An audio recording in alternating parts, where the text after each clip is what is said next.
ማለዳ የመጣ ስታነቃኝ እንደምን አደራችሁ ክቡራትና ክቡራን የምፅዓቱ አዋጅ ነጋሪ አገልግሎት አድማጮቻችን፣ ሰላም ለእናንተ ይሁን።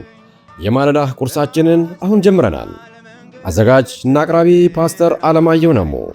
መልካም ጊዜ ሆነላችሁ። ከሕይወት ምንጭ ውሃ ስታረካኝ ሰላም ጤና ይስጥልን። እንደምን አደራችሁ። ይህ በምፅዓቱ አዋጅ ነጋሪ አገልግሎት እየተዘጋጀ የሚቀርብ የማለዳ ቁርስ ፕሮግራም ነው። ወደ ዛሬው የማለዳ ቁርስ ፕሮግራም ከማለፋችን በፊት አምላካችንን አብረን አመስግነን ወደ ዛሬው የማለዳ ቁርስ እናልፋለን። የዘላለም አምላክ እግዚአብሔር ሆይ በጌታ በኢየሱስ ክርስቶስ ስም ስለዚህ ማለዳ ስለተሰጠን ምሕረት፣ ስለ በጎነት፣ ስለ ቸርነት፣ ስለ መልካምነት ሁሉ እናመሰግንሃለን። ነው ደግሞ ሕያውና ቅዱስ የሆነውን ቃልህን እንድትባርክልን በክርስቶስ ኢየሱስ ስም እንጠይቃለን። በመንፈስህ እንድታስተምረን፣ መንገዳችንንና ጎዳናችንን እንድታሳየን፣ ያንተ እጅ አብሮን እንዲሆን በጸጋና በቃልህ በኃይልህና በመንፈስህ እንድደግፈን በኢየሱስ ስም እንጠይቃለን። ይህ ማለዳ በፊትህ የተባረከ ይሁን። ሁሉ ለስምህ ክብር ይሁን። ስለ ሁሉ ነገር ተመስገን። በኢየሱስ ክርስቶስ ጌታና ጻድቅ ስም። እንግዲህ እየተከታተልን ያለነው የማለዳ ቁርስ ፕሮግራም ነው። ሁለተኛ ቆሮንቶስ ምዕራፍ 1 ነው እየተመለከትን ያለነው። በትናንትናው ዕለት ግን የጌታችን የመድኃኒታችን የኢየሱስ ክርስቶስን የልደት በዓል ምክንያት በማድረግ ለየት ያለ የማለዳ ቁርስ አቅርበንላችሁ እንደነበረ ታስታውሳላችሁ ብዬ አስባለሁ።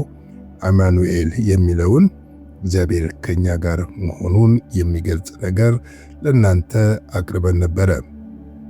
እንግዲህ በዚህም እንደተባረካችሁ ተስፋ አደርጋለሁ። እንግዲህ መልካም በዓል እንደሆነላችሁ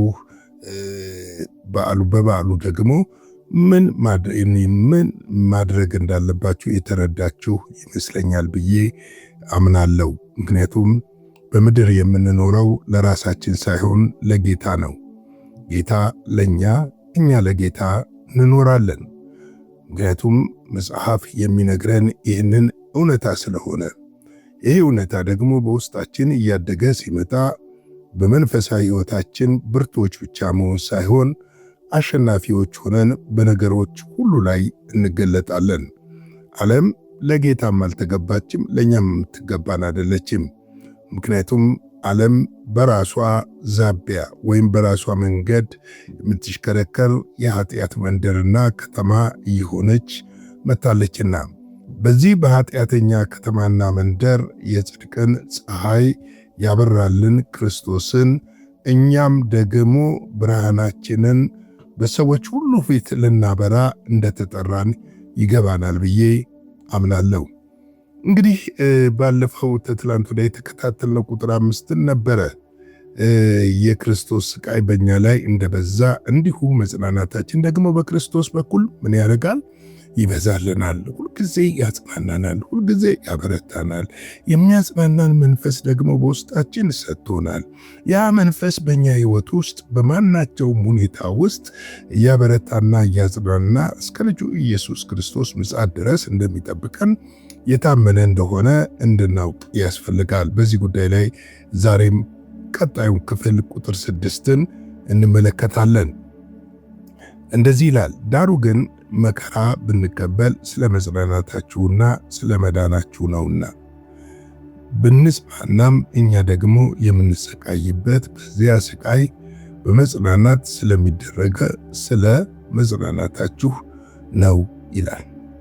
እንግዲህ መከራ በዓለም ላይ በወንጌል ምክንያት የሆነ መከራ እንዳለ መጽሐፍ ቅዱስ በግልጽ ነው የሚናገረው። ሁሉ ነገር አልጋ ባልጋ ነው ማለት አይደለም። ክርስቶስ ኢየሱስ ፈጸመልን ማለት፣ ክርስቶስ ኢየሱስ ድል ነሳልን ማለት፣ ክርስቶስ ኢየሱስ ዋጋ ከፈለልን ማለት፣ ክርስቶስ ኢየሱስ ሞተልን ማለት ሰይጣን የለም ማለት አይደለም።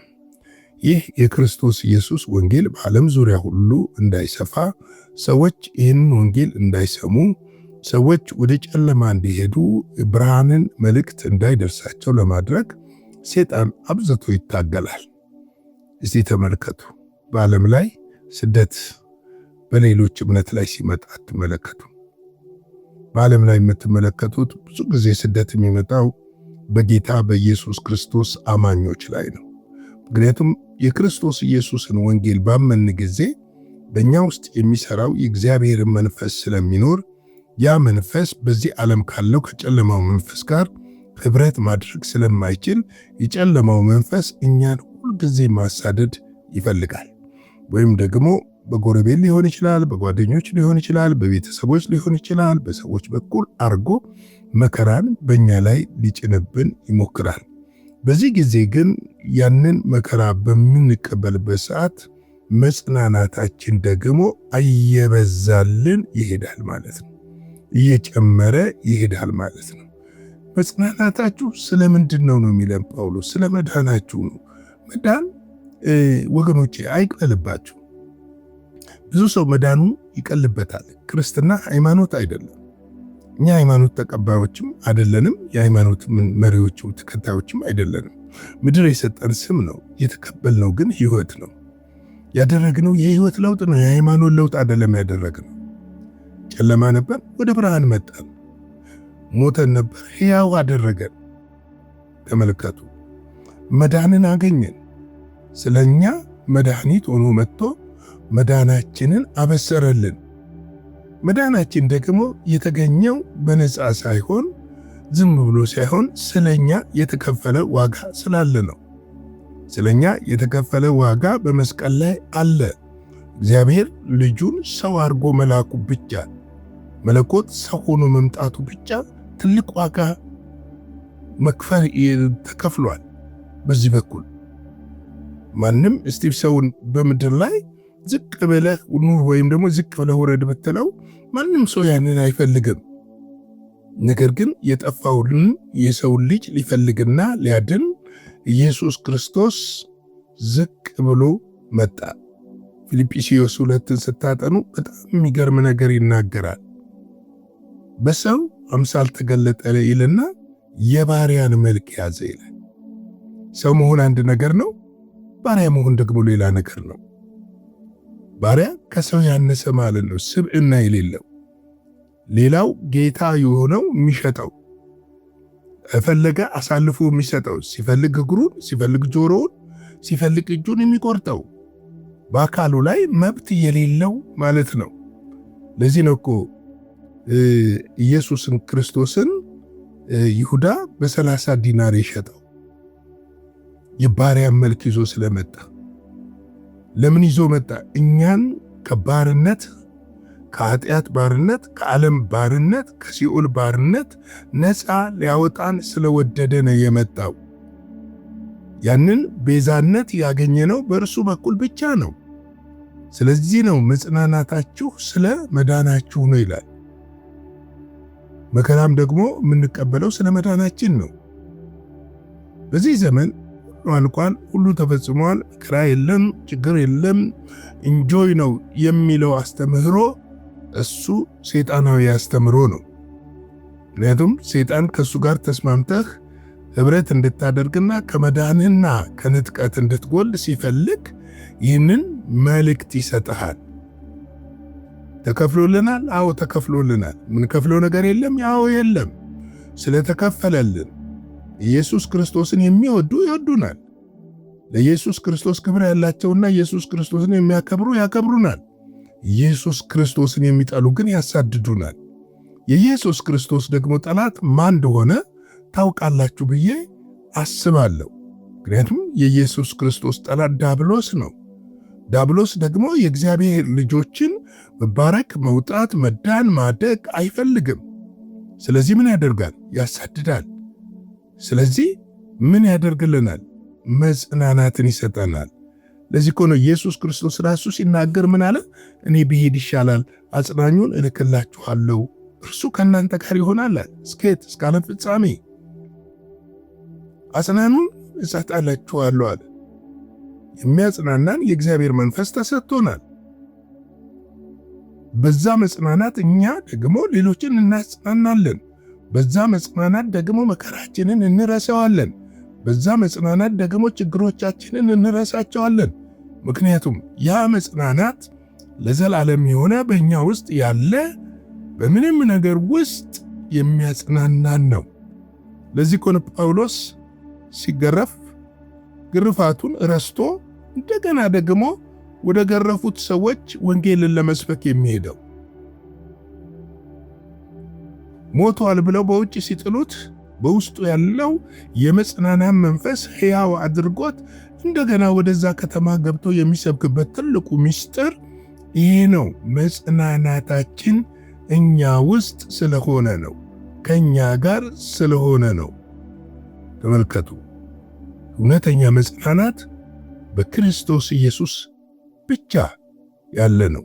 ሁለተኛ ቆሮንቶስ 4:15 ላይ በብዙዎች በኩል የተትረፈረፈ ጸጋ ለእግዚአብሔር ክብር ምስጋና ይበዛ ዘንድ ሁሉ ስለ እናንተ ነውና ይላል።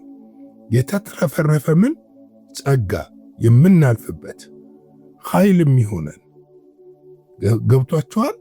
ከኃጢአት ከጥፋት ከጨለማ የምናመልጥበት የዳንበት ጸጋ በእኛ ውስጥ አለ። ያ ጸጋ ደግሞ በሕይወታችን ይሰራል። ምን አይነት ጸጋ ነው? የተትረፈረፈ ይላል። የተትረፈረፈ ጸጋ ለእኔና ለእናንተ እግዚአብሔር አምላክ በልጁ በክርስቶስ ኢየሱስ በኩል ምን አድርጎናል? ሰጥቶናል። ስለዚህ መጽናናታችን ለዘላለም ነው ማለት ነው። እንግዲህ ለዛሬ ማለዳ ያለኝ መልእክት ይህንን ይመስላል። ላይክ፣ ሼር፣ ሰብስክራይብ እያደረግን መልእክታችንን ለሁሉ አጋሩ። በዚህ እስቲ አብረን እናገልግል ብዬ በእግዚአብሔር ፍቅርና በፍጹም ትሕትና ጠይቃችኋለሁ። አጭር ጸሎት እንጸልይና የዛሬን የማለዳ ቁርስ በዚህ ላይ እናብቃ። የዘላለም አምላክ እግዚአብሔር ሆይ በጌታ በኢየሱስ ክርስቶስ ስም ስለዚህ ጊዜና ሰዓት ሁሉ እናመሰግናለን። ስለ ምሕረትህ፣ ስለ ቸርነትህ፣ ስለ በጎነትህ፣ ስለ መልካምነትህ ሁሉ ክብር ምስጋና አንተ ይሁን። አንተ ከፍ በል፣ አንተ ተባረክ። እግዚአብሔር ሆይ ምሕረትና ቸርነትን ስላደረክልን እናመሰግናለን። ይህ ቀን ደግሞ በፊት የተባረከ ይሁን። ከክፎች ጠብቀን፣ መልካምነትህን በሕይወታችን አድርግ። በደምህ ሸፍነን። በኢየሱስ ክርስቶስ ጌታና ጻድቅ ስም አሜን። በነበረን የመልእክት ክፍለ ጊዜ እንደተባረካችሁ ተስፋ እናደርጋለን። በነገው ማለዳ በሌላ ዝግጅት እንገናኛለን። መልካም ቀን።